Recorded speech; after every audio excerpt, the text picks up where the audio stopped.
Celebrating 30 years of phenomenal trend forecasting, 5 times a week, Monday through Friday. Here's Gerald Celente with today's trends in the news. Hi, this is Gerald Celente. It's Wednesday, May 4th, 2016. And here are some of today's trends in the news. On to the markets over there in Asia. Nikkei still closed. Probably good for them because, hey, the 2 days they were open, they're down over 6%. Over there in China, boop, down a little bit. Shanghai, Hang Seng, both hanging lower. Over there in Europe, down about 1%. Here in the States, Dow down 100 points. And oil, boop. And gold down a little bit. So what's going on? Well, let's see what the prostitutes say. U.S. stocks closed lower Wednesday after mixed data. And they're waiting for the non-farm payrolls report due Friday. Yeah, they're going to see what lousy jobs were created. But the ADP employment report for April came in at 156,000. So that shows that the markets have cooled off a little bit. So there's really not a lot of news driving down the markets. But oil was up, oil was down, oil was up. U.S. oil ends well off highs amid, you ready for this? Bigger than expected crude build. You know what that is. Warning, warning, bullshit alert. It's either bigger than expected, lower than expected, more than expected, missed expectations. Expected by whom? Every day we've been reporting the oil news showing there's a surplus of over 2 million barrels a day in the world marketplace, and they don't have any place to store this stuff. But we'll make up stuff anyway.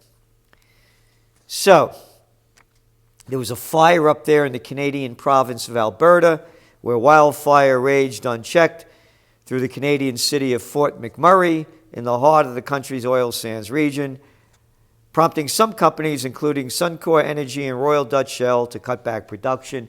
That's what drove prices up initially. And again, terrible tragedy, but it's not a long-term thing. Because when you look at the real long-term effects, Shell profits plunge 83% this quarter compared to last. That's right. Compared to a year earlier, this quarter is down 83%. Over there in China, to keep that red Ponzi scheme going, and I'm telling you, I'm getting tired of this name Ponzi. They got to come up with another one. He's Italian, and they must have a name for a Chinese crook. Ponzi. Anyway, China's central bank on Tuesday pumped more money into the market to ease a liquidity strain. And this is from the Global Times. And you 1 week after another, 1 day after another, a new scheme, lowering the reserve ratio requirements, pumping in these repos that they're calling them, the reverse repos. So what they're doing is they're buying up bad bank debt, basically. So the way they say it is the People's Bank of China conducted a $100 billion yuan of 7-day reverse repurchase agreements, a process in which central banks purchase securities from banks, blah, blah, blah, security. They're purchasing junk from banks. The banks are hanging on to all of this debt burden, and they're trying to keep this red Ponzi scheme alive. Meanwhile, Beijing cracks down on sales of data, causes gap in economic statistics. Front page right here in the Financial Times. The crackdown on the sale of data from China's sprawling statistic agencies has prompted a market deterioration in the numbers investors rely on to understand the world's second largest economy. While China economic data has long been criticized for being too open to political interference, Beijing is sensitive to the country's growing clout in commodity markets and its sway over the pricing of raw materials. Chinese authorities are trying to curb a burst of speculative trading in commodity futures, which has influenced markets from iron ore to cotton in recent weeks. They can't get over the gambling trip. They did it with the Shanghai Index. Remember last summer? They're getting these retail investors in there. Again, none of this has to do with price discovery, and certainly none of it has to do with earnings, because earnings are down in the States on average 8%. China warns its bearish analysts to toe the line. Chinese authorities are training their sights on a new set of targets. Economic analysts and business reporters with a gloomy view of the country's economy. Why don't you do what Bloomberg does? Why don't you do what CNN and CNBC and Fox do? Why don't you do what ABC, NBC, and CBS do? Just hire prostitutes. You don't have to crack down on anything. The other word never gets out there. What's the matter with you guys? You're going to play the crooked game? America wrote the book on it. All they do is bring out their shills one after another, from hedge funds, from private equity groups, from stock market companies, from banks, the same ugly, stupid faces shooting off the same BS. China warns its bearish analysts, just pay them. Do like Americans do. Hire the prostitutes. You hire them in the business field. You hire them in the political field. The same shills shooting off their mouths. Do it the right way, you guys, huh? Grow up. It's capitalism, corporatism, bankism. Capitalism's dead. High anxiety. Wow, look at this headline right here. Markets get roiled. High anxiety. Hey, guess what? Trend alert. Trend alert. Global equity markets sinking. Gold rising. Trend or fad? Hey, I guess they must get our trend alerts, huh? Because we write about it in detail. Another trend alert. More bang for your buck. Putting you ahead of the news and on top of the trends. And maybe somebody else reads our trend alerts too. This came out.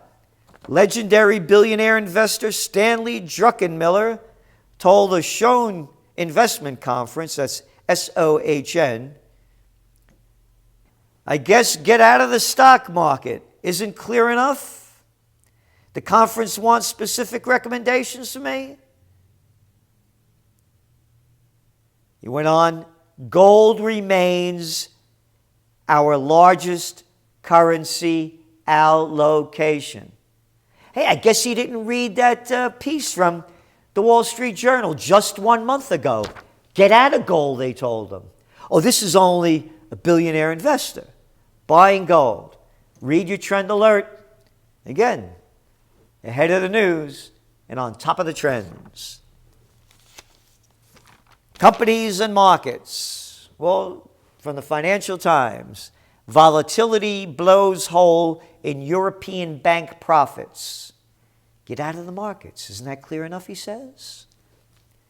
Shares of UBS and Commerce Bank ended down yesterday 7.5% and 9.5% respectively after downward numbers. Follow the money. We keep reading the banking reports. They stink. European markets record 20% fall off.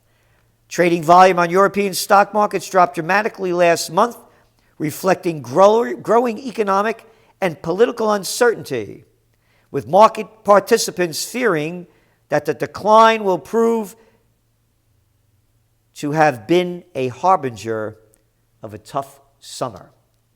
Trend alert, trend alert. You know the motto. Think for yourself. Oil price rise prompts fears of more zombie companies. The rebound in oil prices has failed to prevent the default rate of U.S. junk-rated energy groups hitting a fresh record and prompted warnings it could lead the industry saddled with, quote, zombie companies. Bankruptcy protection from Ultra Petroleum and Mid-States Petroleum Company last Friday and over the weekend helped push the trailing default rate to a record 13%, according to Fitch. That's up from 2% a year ago. Follow the money. Junk bonds, banks, capiche? And mortgage applications down 3.4%. But volume is 14% higher than a year ago. Refinancing demand fell 6% for the week, but it's 15% higher than 1 year ago. Average sale prices for homes listed at $1 million or more fell 1.1% in the first quarter compared with a year earlier, making that the biggest decline in more than 2 years, according to Redfin. And they go on to say that it's not just mega mansions in Houston or penthouse condos in Miami Beach or Manhattan's Billionaire Row that are sitting unsold. This is the person from Redfin said. Affluent communities like Montgomery, Maryland, have rising numbers of $1 million or $1.5 million homes on the market with no buyers. They should be flying off the shelves, she said. You see where things are going. Remember, this July, a trend seminar conference like nowhere else in the world, on Trendpreneur Conference. They're coming from Chile. They're coming from Hong Kong. They're coming from California to Ireland, Canada, people from all over the world. We're going to be giving you insights, observations, whether you own a company and want to expand, go in new directions, or to see if the direction you're going in is the right one. If it's on trend, shouldn't say right or wrong. If you're in a profession, you want to expand it, get out of it, move away, move into something new, find something new. Or you're just starting out and you're looking for the best opportunities with the clearest path to the future. On Trendpreneur Conference, coming up this July, and call us at Trends Research, 845-331-3500. Ask to speak to Taryn Clark. Just go to our website. You know it. 845-331-3500. And, of course, yesterday, a big day in the presidential reality show. Donald Trump against Hillary Clinton. That burn for Bernie's done flamed out. Oh, yeah, he won Indiana. Yeah, but he didn't win enough delegates. Just 6 more delegates than Clinton. Doesn't count. Clinton-Sanders White House. No, we're going to change that a little bit. Clinton-Sanders ticket. TrendsJournal is coming out next week. Got a big report in that one. Kasich is out. Cruz is gone. Will the Republicans support Trump? It makes no difference. I said this from the beginning, and you know it. We've always said that Trump would be the nominee. When he knocked out Jebby Boy, put his hand on his shoulder and called him a nobody. First debate. He's running against no one. There's no one in the Republican Party. McConnell, Lindsey Graham, McCain, insane. They're nobodies. Whether or not the Republicans support him doesn't make any difference. They don't count. And guess what? Neither do the Democrats. What Donald Trump has shown is that it's a wide open field. One man of courage makes a majority, said Andrew Jackson. And I'm not calling Trump that man, but I am calling him that man in the sense that he did it. He made it happen.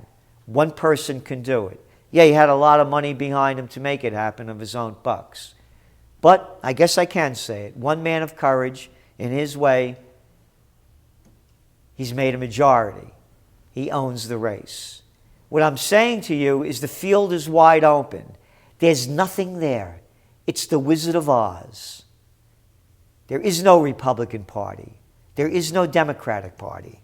As a matter of fact, just a bunch of liars, cowards, freaks, and fools. And they just got one here in New York. Prison sentence for former New York Assembly leader.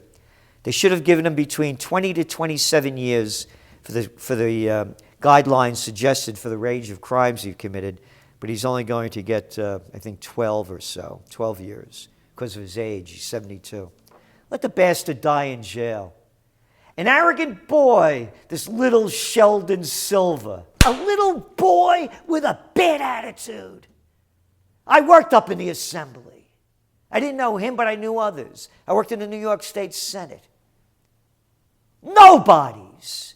And then when they fall, man, they crash like little crying babies, pleading for justice. Oh, yeah, I'm truly, truly sorry for what I did. They all say they're sorry. You're sorry for getting caught. You should die in jail for screwing we the people. But hey, give him a break. He's among the elite. They only get a slap on the wrist. Watch, they'll let him out early. This is Gerald Celente, and that's some of today's trends in the news.